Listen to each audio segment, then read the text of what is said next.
বছৰ ধৰি মহান ঐতিহ্য প্ৰতিষ্ঠা কৰিবলৈ নহয় জানো? বিষ্ণুপ্ৰসাদ কেৱল এটা নাম নহয়, তেওঁ আছিল অসমীয়া সংস্কৃতিৰ এক বৈপ্লৱিক সত্তা। তেওঁ একেদৰে আছিল মহান শিল্পী, কবি, সাহিত্যিক, নাট্যকাৰ আৰু সংগীতজ্ঞ, লগতে নৃত্যশিল্পী। এই মহান শিল্পীগৰাকী আমি সকলোৱে অসমে চিনি পাওঁ। তেখেতে আমাৰ বিষ্ণুপ্ৰসাদ বুলি ক'লে আমি কেৱল এয়া নাজানো যে এই নাম নহয়, তেওঁ আছিল অসমীয়া সংস্কৃতিৰ এক বৈপ্লৱিক সত্তা। তেওঁৰ সৃষ্টিৰাজি আমাৰ সমাজক কেৱল মনোৰঞ্জনেই যোগোৱা নাছিল, বৰঞ্চ অসমীয়া জাতিক একতা আৰু প্ৰগতিৰ এক নতুন দিশ দেখুৱাই থৈ গৈছে।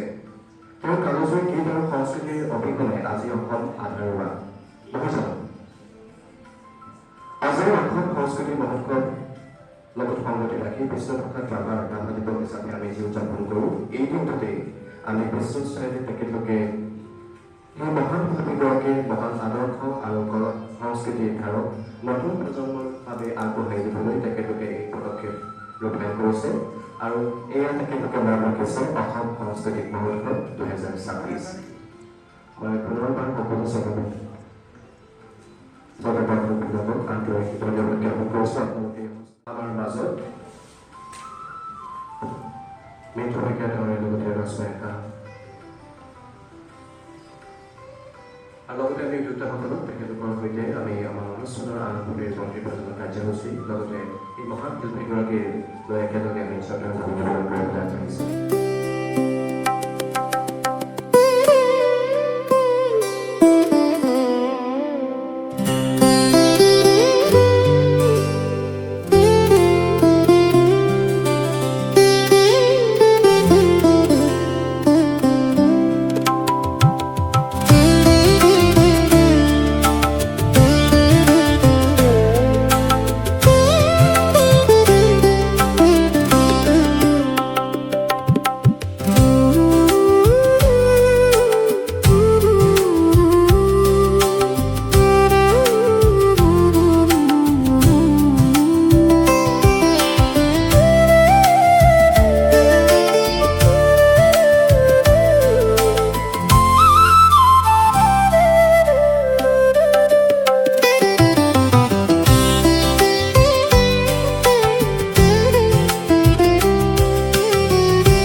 আমাৰ বাওঁকাষে আছে মৃত্যু শইকীয়া ডাঙৰীয়া, তেখেত এগৰাকী এডভোকেট, গুৱাহাটী হাইকোৰ্টৰ লগতে supreme court of India.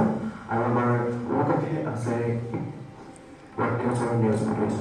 News anchor ৰাজমাইকা Saikia, দুয়োগৰাকীৰ বাবে ডাঙৰকৈ এটা হাত দিব লাগে। Thank you so much, sir. Say some few words. I want to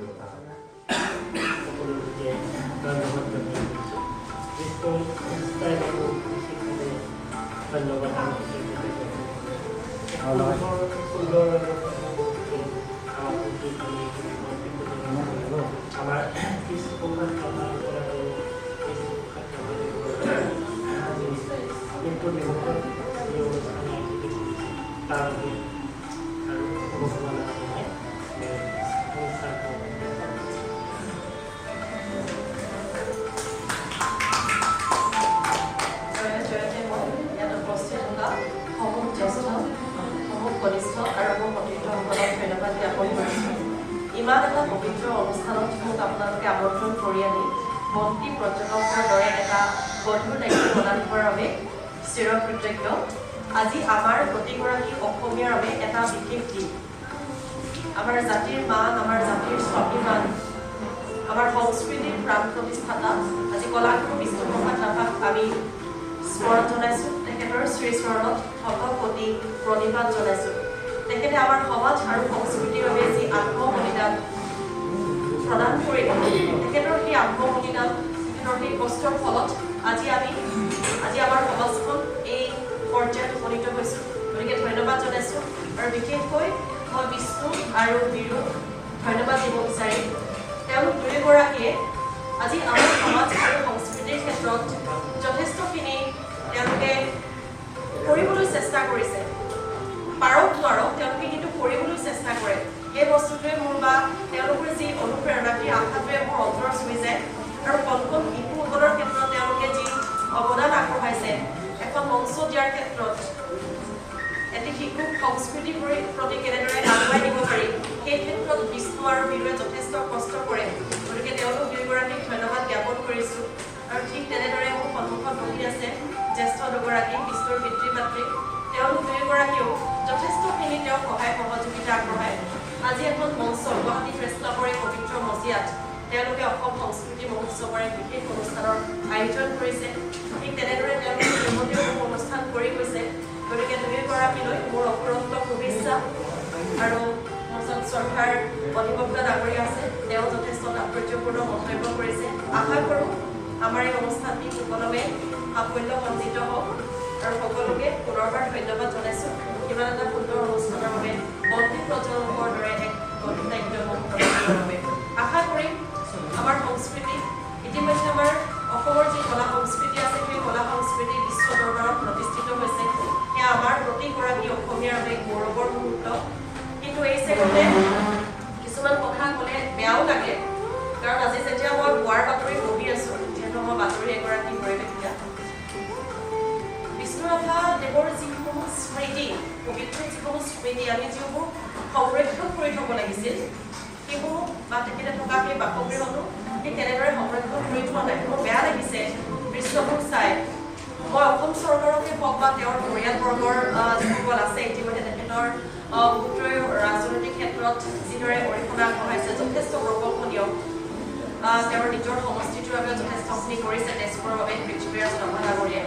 গতিকে মই অনুৰোধ জনাম যে আমাৰ যি কলাগুৰুৰ যি সকলোবোৰ যি আছে, আমাৰ পাছৰ প্ৰজন্ম যাতে পৰিচিত হওক, যাতে ৰ'দ বৰষুণত তিতি ফুৰি যাতে অনিষ্ট নহওক, সেয়া আশা কৰিম।